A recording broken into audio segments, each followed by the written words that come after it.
Okey, ini slide dia. Bab 3 Matematik Pengguna Simpanan dan Pelaburan Kredit dan Hutang. Tajuk dia biasa je lah, nampak panjang je. Tapi biasa je.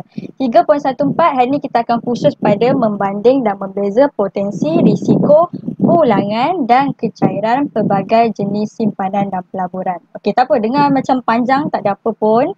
Okey, so kita tengok dulu. Hasil pembelajaran kita untuk hari ni ada dua. Iaitu yang pertama, kita nak buat pengiraan ROI. Siapa tahu ROI ni apa? Ingat tak lagi ROI ni apa? Return on investment. Yes, betul. Terima kasih. Okey. Return on investment. ROI ni return of investment. Ataupun nama dia pulangan pelaburan. Tapi kita nak tahu, kita nak cari kira untuk pulangan pelaburan ni untuk hartanah. Cuba kecil sikit. Okey.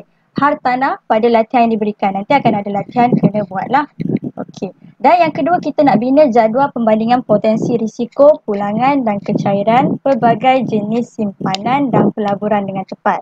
Maknanya bila kita menyimpan dan kita melabur, sebenarnya akan ada potensi risiko, potensi pulangan dan kecairan dia. Jadi hari ini cikgu akan explain lah macam mana tu.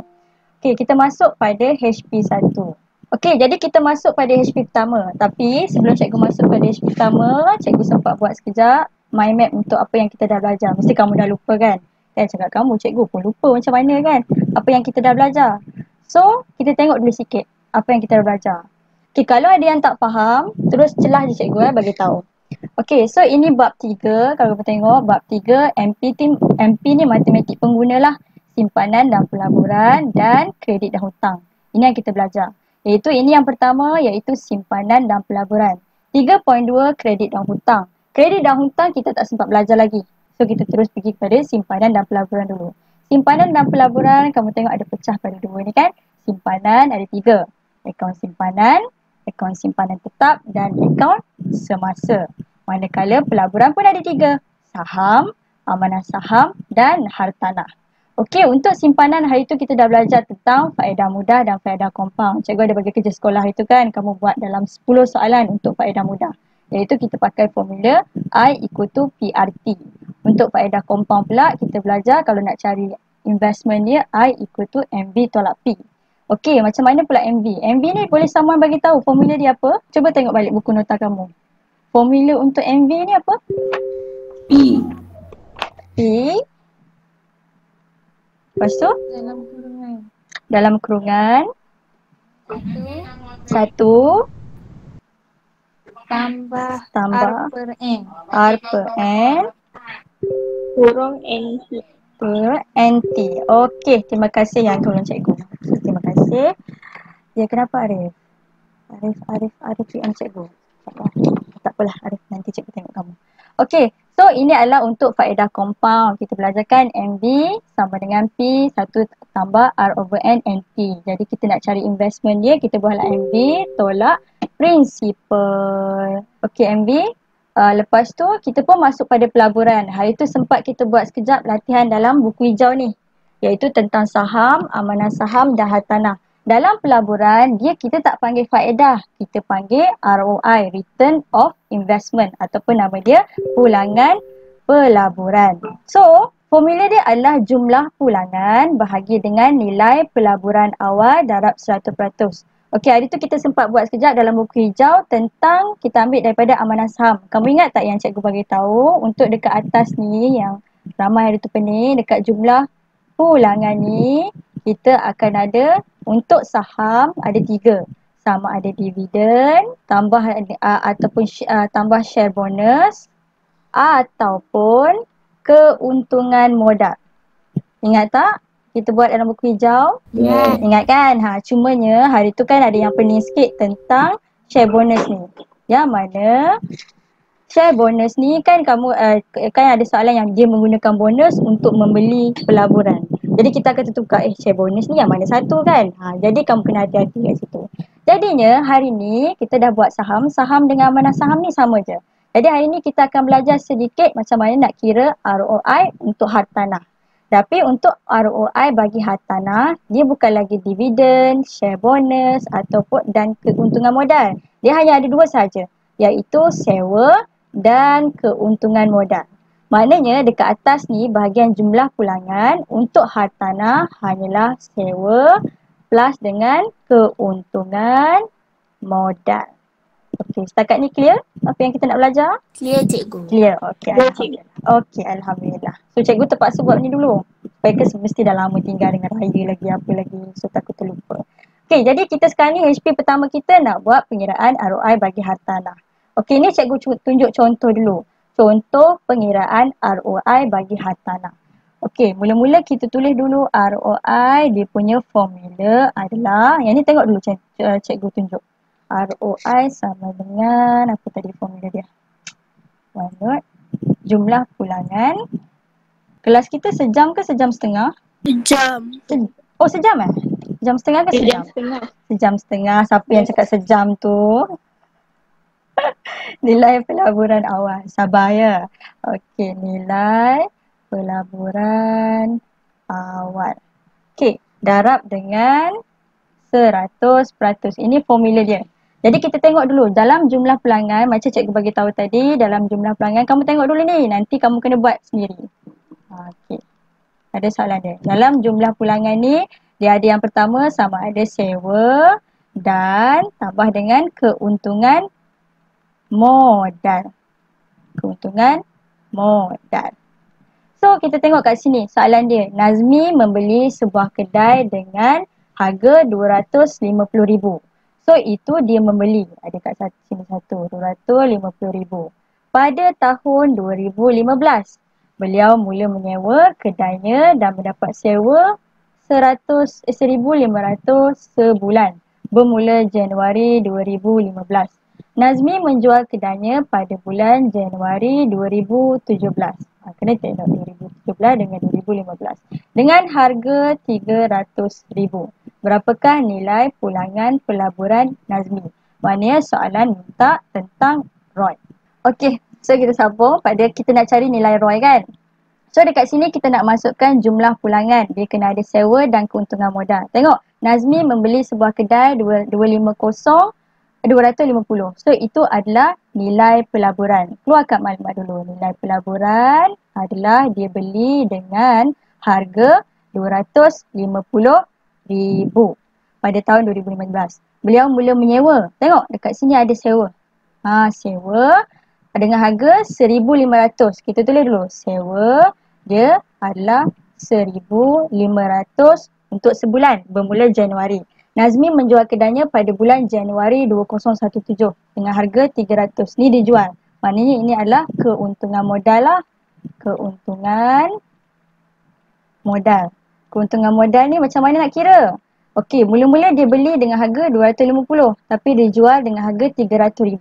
Maknanya RM300,000 tolak RM250,000. Sama boleh tekan kalkulator, kita dapat berapa? RM300,000 tolak RM250,000. RM50,000. Okey, betul. Kenapa cikgu tanya? Padahal senang je kat sini. Okey, so kita keuntungan modal kita adalah RM50,000. Sewa kita bukan, dia hanya bagi tahu RM1,500 untuk sebulan. Tapi cuba tengok 2015 sampai 2017. Maknanya dia adalah 15, 16, 17. 3 tahun, 2 tahun, 24, 2 tahun. So, ini adalah sebulan. Darab dengan 12 bulan, darab dengan 2 tahun sebulan. Maknanya kita dapat kat sini sewa dia adalah, kita tengok berapa, cuba tekan kalkulator. 15 darab 12 darab 2, RM36,000. Okey, terima kasih Nabihah. Cikgu dah kenal dah nama suara masing-masing. RM36,000. Okey, jadi sekarang ni kita dah ada nilai pelaburan. Ada tak maklumat lain lagi? Dah tak ada dah. Cukup nilai pelaburan, sewa dengan keuntungan modal. Maknanya kita pun tulis kat sini. Kita pun dia nak nilai ROI kan? Masukkan nilai ROI. Ataupun bolehlah tulis ROI ataupun kamu boleh kalau nak pakai bahasa Melayu boleh juga tulis pulangan pelaburan. Pelaburan. Okay, dua-dua boleh pilih yang mana. So kita pun masukkan jumlah, salin balik. Salin balik formula. Jumlah pulangan bahagi dengan nilai pelaburan awal. Darab dengan 100%. Jadi kita pun masukkanlah maklumat dia. Jumlah pulangan, mana jumlah pulangan? Jumlah pulangan ni adalah ada dua. Sewa tambah dengan keuntungan modal. So sewa kita 36,123 tambah dengan keuntungan modal kita berapa? 50,000. Bahagi dengan nilai pelaburan awal berapa duit dia beli ni? Berapa dia invest? 250,000. Darab 100%. Okey. Lepas tu cuba saman tekan kalkulator dapat berapa ni? 36,000 tambah 50,000. Dapat berapa? 86,000. Yes, 86,000. Thank you Zainab. 86,000 bahagi dengan 250,000 darab 100%. Tekan kalkulator dapat berapa? 34,400. 34.4%. Inilah cara kira dia untuk ROI bagi hartanah. Okey, setakat ni boleh faham? Boleh cikgu. Boleh. Okey. Boleh. Okey. So itu saja. Boleh, Ya, okey, faham, bagus. Okey, so itulah cara pengiraan dia untuk contoh pengiraan ROI untuk bagi hartanah. So ini contoh je, nanti kamu tengok, cikgu akan share slide ni dekat kamu. Okey, ataupun macam cikgu tunjuk sekarang. Encik Yusof membeli satu lot kedai dengan harga 600,000. Maknanya ini adalah dia punya, kita tulis formula dia sikit, ROI sama dengan dia punya jumlah pulangan sama dengan pula dengan nilai pelaburan awal. Masuk ke? Tak ada. Nilai pelaburan awal darab 100%.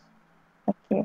So kat sini dia bagi tahu Encik Yusof membeli satu lot kedai dengan harga 600,000. Okey, jadi itu adalah dia punya nilai pelaburan awal lah pada tahun 1 Januari 2017 di Bangi.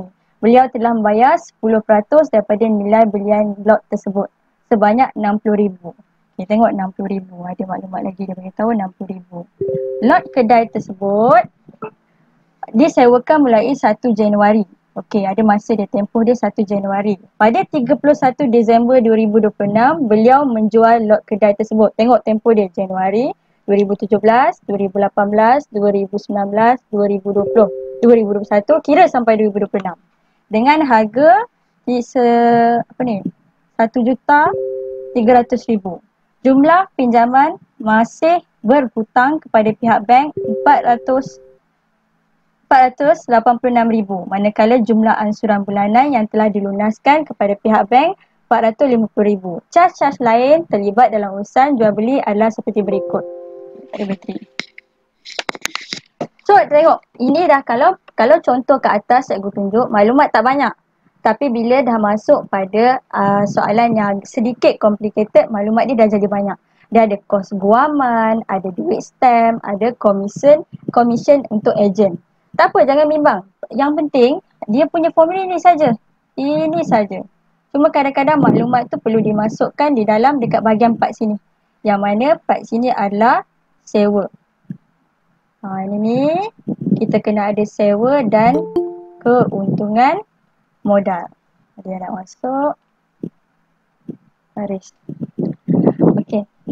Jadinya kita tengok kat sini, jumlah sewa adalah 200,000. Nanti kamu tengok balik. Sebenarnya dalam ni adalah daripada buku teks. Jadi tengok balik buku teks. Semua ada buku teks kan? Sebab kelas 3K ada yang tak ada. Kelas ni semua ada. Cikgu seingat cikgu semua ada. Cikgu je yang tak ada sebab cikgu tak bawa balik. Okey, jadinya buku teks muka surat 62. Nanti tengok balik. Jumlah sewa adalah 200,000. Kira balik macam mana dia boleh dapat 200,000. Keuntungan modal ni kan dekat bawah sini kan sepatutnya keuntungan modal. Keuntungan modal. Okey, keuntungan modal. Keuntungan modal adalah, tengok, dijual dengan harga 1,300,000.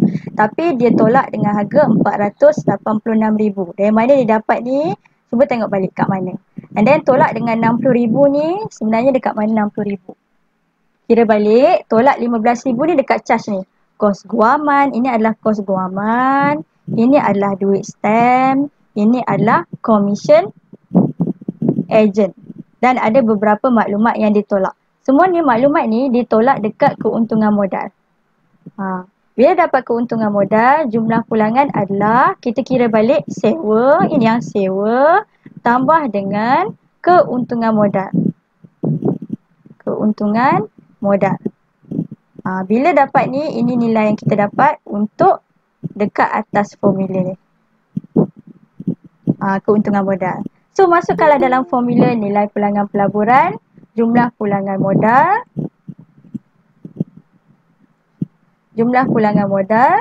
dengan jumlah pulangan dengan nilai pelaburan awal. Masukkan dalam formula, tengok sini kita dapat 76%. Nanti cikgu akan snap gambar, kamu cuba buat soalan ini. Soalan ini senang sikit, compare dekat atas. Atas ni dah dalam buku teks, dia bagilah complicated sikit. Untuk soalan yang cikgu bagi, soalan 1 dengan soalan 2 tidaklah se-complicated seatas ni. Kat atas ni dia banyak maklumat, kos guaman, duit stamp dan sebagainya. Ini tak banyak sangat. Okey. Dah habis untuk HP1. Kita masuk pada HP2, kita nak membina jadual perbandingan potensi risiko, pulangan, kecairan dan pelbagai jenis simpanan dan pelaburan dengan tetap. Nampak tajuk macam banyak tapi sebenarnya sikit saja. Okey, pertama sekali kamu tahu kita belajarkan dalam bab 3 ni simpanan dan pelaburan. Untuk simpanan kita dapat faedah, untuk pelaburan kita dapat ROI. Okey, tapi hidup ni tak seindah yang kita tahu. Jadi dalam setiap apa yang kita buat, sebab kamu belajar bab 3 ni adalah apa yang kita dalam kehidupan seharian. Nanti kamu habis belajar, kamu akan tengok tentang simpanan, pelaburan dan sebagainya. Jadi ini sebenarnya kita ada risiko di setiap apa yang kita buat. So dalam pelaburan ada risiko dia. 3 faktor yang harus diambil kira oleh seorang pelabur. Mana tahu nanti kamu yang belajar, kamu berjaya, kamu nak melabur. Kamu kena ambil kira tentang 3 risiko ini. Apa dia? Yang pertama adalah risiko pelaburan. Kemungkinan sesuatu ketidakpastian yang mungkin dialami daripada pelaburan yang dilakukan. Mungkin kita melabur, tak dapat untung. Tiba rugi. Itu antara risiko dia. Tahap pulangan, keuntungan yang dinikmati oleh pelabur daripada aktiviti pelaburan yang dilakukan. Kadang-kadang dapat untung, kadang-kadang tak dapat untung, rugi lagi. Dan aspek kecairan. Cikgu, aspek kecairan ni apa? Aspek kecairan ni adalah berkaitan seberapa segera boleh ditunaikan daripada sesuatu pelaburan atau simpanan tersebut. Okey, macam mana? Contohnya, kamu simpan duit dalam simpanan. Okey, kamu pun masukkan duit dalam bank. Dapat duit raya banyak ni, masukkan duit dalam bank. Itu sebagai simpanan. Tiba-tiba kita tak ada duit, kamu pergi bank, kamu cucuk kat ATM. So, kita dapat tunaikan dia. So, itu nama dia aspek kecairan. Kita mencairkan simpanan kita atau pelaburan kita dalam bentuk tunai. Okey, sebab ramai yang tanya cikgu tentang kecairan. Okey, Cikgu Azira pun tanya cikgu semalam, kami bincang. So, kecairan ni adalah kita nak tunaikan simpanan kita atau pelaburan kita. Okey, setakat ni boleh clear yang ini? 3 faktor.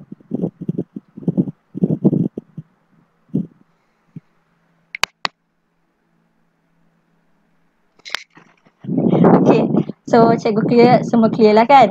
Okay, cikgu proceed. Sebab sikit lagi, dah habis dah. Nanti cikgu akan bagi kamu masa untuk buat latihan ni. Kalau kamu tak faham, kamu tanya cikgu nanti. Okay, then kita masuk pada jadual pembandingan pelbagai jenis simpanan dan pelaburan oleh individu. Dari segi tahap risiko, tahap pulangan dan tahap kecairan. Ini waktu cikgu tanya cikgu Adawiyah untuk ajar kamu, cikgu Adawiyah sangat menekankan ini. Cikgu Adawiyah pesan kat kami untuk ajar kamu semua, make sure kamu faham. Jangan hafal, nanti kita pening. Faham. Okey, jadi cikgu nak explain. Kalau tak faham, tanya cikgu waktu cikgu explain. Sebab soalan macam ni akan sangat selalu ditanya dalam ujian. Okey? So, kita ada 4 apa yang kita belajar tentang pelaburan ni kan. Walaupun sebenarnya 6. Kan dalam simpanan ada simpanan, ada akaun simpanan tetap dan akaun semasa. Tapi dalam kotak ni dia tak bagi tahu tentang akaun semasa. So kita abaikan. Okey, untuk pelaburan kita tahu tentang saham, had tanah dan unit amanah. Itu saham amanah lah. Okey, lepas tu kamu tengok dekat sini. Ada 4 ni. Kita tengok dia ada yang pertama tahap risiko kita nak tengok. Dan tahap pulangan. Dan yang ketiga tahap kecairan. Tahap kecairan cikgu cakap apa tadi? Tahap kecairan adalah kita nak tunaikan sama ada simpanan kita atau pelaburan kita. Okay, kita nak tukar kepada tunai. So kita tengok yang pertama adalah simpanan dan simpanan tetap dia sama. Yang mana bebas risiko. Kenapa bebas risiko? Kamu bayangkan kamu ada RM100 dapat duit raya, kamu masukkan dalam bank. So kalau kamu simpan dalam tu, kamu tak keluarkan, dia duduk kat situ lah. Tak ada orang kacau. Jadi risiko dia tak ada risiko. So nama dia bebas risiko. Okey, tengok pula tahap pulangan. Macam cikgu explain dalam kelas hari tu, simpanan ni bila kita simpan dalam bank, sebenarnya kita dapat pulangan. Bank bagi faedah. Cumanya nilai dia sedikit. Sebab tu tahap pulangan dia rendah. Kadang-kadang Maybank rate dia hanya 2%. Maybank atau CIMB 3%. Tapi untuk simpanan ni rate dia sedikit rendah berbanding pelaburan.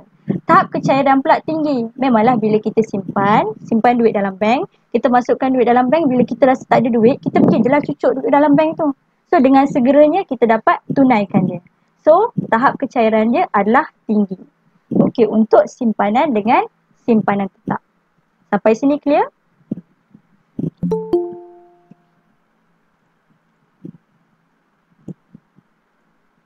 Boleh dengar ke suara cikgu? Sebab cikgu dah 2 kali tanya tapi tak ada respon.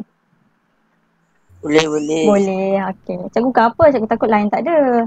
Okey, so sampai simpanan dengan simpanan tetap. Sekarang ni kita masuk pula bahagian pelaburan.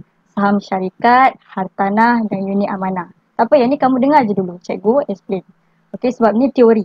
Cuma kita nak tahu, kita nak faham kan. Kamu tak pandai bukan kamu tak pandai. Bukan kamu gagal, bukan kamu tak pandai, cuma kamu tak faham. So sekarang ni cikgu nak bagi kamu faham lah. Okey, so kita tengok saham syarikat. Saham ni adalah kita punya saham tu lah. Yang ini yang paling high risk lah. Sebab kamu sendiri yang menguruskan. Kalau kamu tengok cerita-cerita Korea ke cerita-cerita orang putih kan, kamu pemegang saham. Kamu bos, CEO. Jadi tahap risiko sangat tinggi. Sangat tinggi sebab kamu yang menguruskan. Kalau kamu pandai mencatur dia punya planning tu, dapatlah kamu untung. Kalau kamu tak pandai, rugilah kamu. So dia punya tahap risiko sangat tinggi. Okey. Tapi tahap pulangan dia pun sangat tinggi. Kalau kamu pandai, macam cikgu beritahu lah. Kalau kamu pandai, dapatlah pulangan sangat tinggi. Tak pandai, habislah rugi. Tapi tahap kecairan adalah sederhana. Kenapa sederhana? Sebab dia bermain dengan saham. Bila melibatkan saham, kamu tahu kan tahap kecairan saham ni, kalau saham ni kan naik, turun. Jadi bila kamu nak tunaikan dia, kamu kena depends pada semasa. Kalau waktu tu saham tinggi, dapatlah kamu untung. Tapi kalau waktu tu saham rendah, kamu nak tunaikan dia, kamu rugilah sikit. Jadi tahap kecairan dia di tengah-tengah. Kadang-kadang untung, kadang-kadang rugi. So kita akan letak dia sebagai sederhana. Itu untuk saham syarikat. Okey, kita tengok pula pada hartanah. Cikgu tukar pen.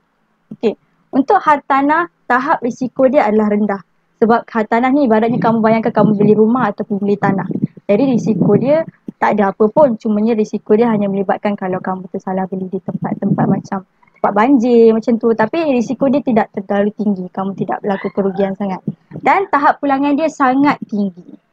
Hartanah ni. Kenapa tinggi? Kamu bayangkan pada tahun ini, kamu bayangkan cikgu lah. Cikgu beli rumah tahun ni dengan harga RM20,000. RM200,000. Mana ada rumah RM20,000? RM200,000 cikgu beli.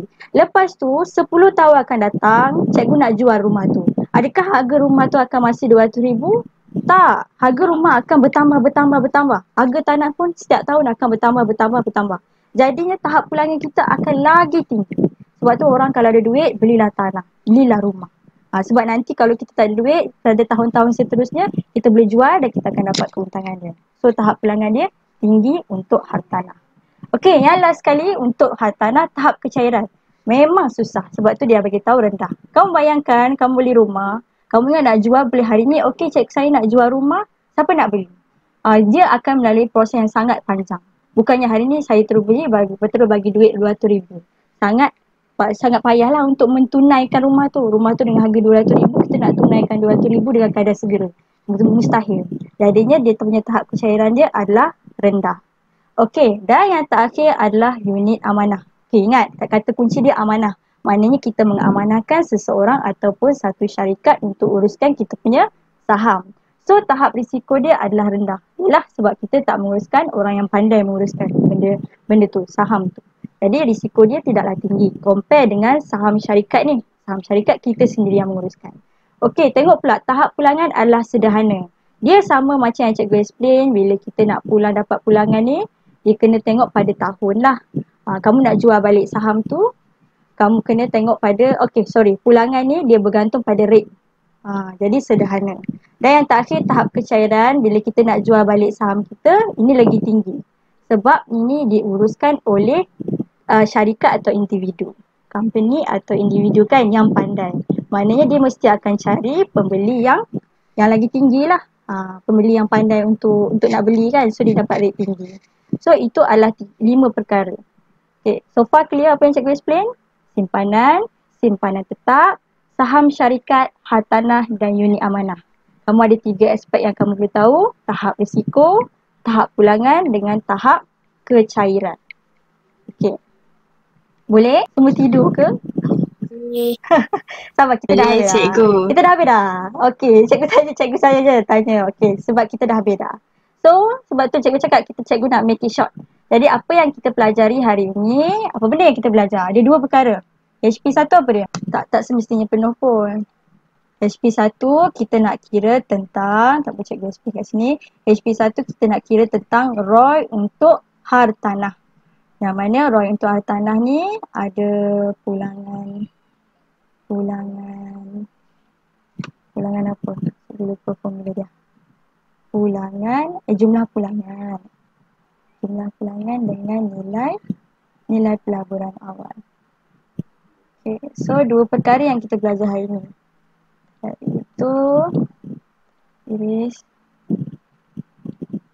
yang Kak Arif tak boleh masuk tapi cikgu rekod kelas ni, nanti cikgu upload video. Okey, ROI jumlah pulangan bahagi dengan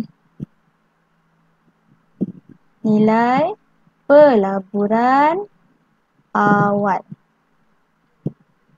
Darab dengan 100%. Okey, ini. Cumanya dalam hartanah, konten untuk dalam ni adalah ada 2. Untuk jumlah pulangan. Ada 2, yang mana yang pertama adalah sewa tambah dengan keuntungan modal. Okey, keuntungan modal ni nanti kalau dapat soalan ada juga ada kos guaman, ada tiba-tiba kena shop stamp dan sebagainya, macam kamu tengok dalam buku teks tu, dia dekat dalam komponen ni.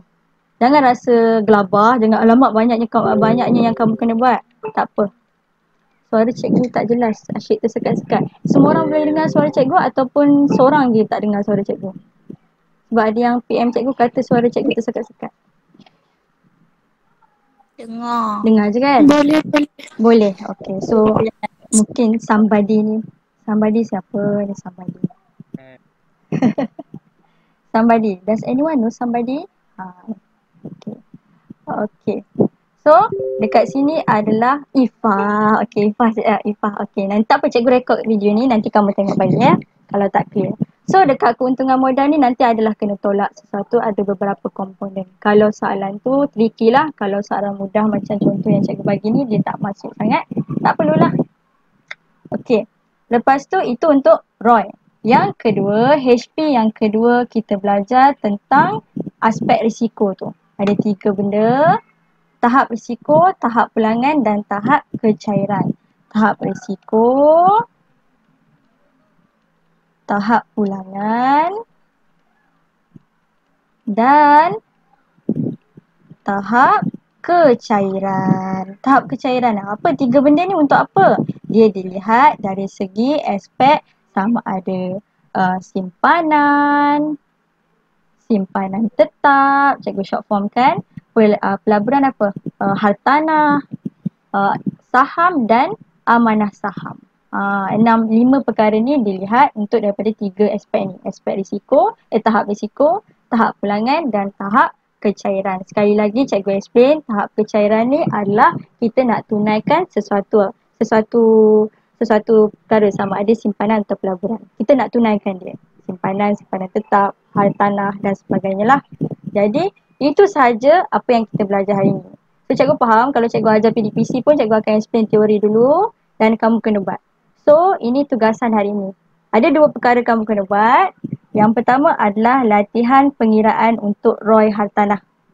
Ada dalam slide ni. Nanti cikgu snap gambar, cikgu hantar dekat group. Yang kedua, buku aktiviti power up. Okey, semua tolong buka dulu buku aktiviti power up, muka surat 30. Muka surat 30. Okay, gini. So, ni nombor 9. Kamu isi je maklumat dalam kotak ni. Nombor 10 pun sama. Isi je dekat tempat kosong. Dan yang terakhir, 11 ni, apa jenis pelaburan. Dan nyatakan tahap potensi risiko. Itu tugasan untuk hari ini.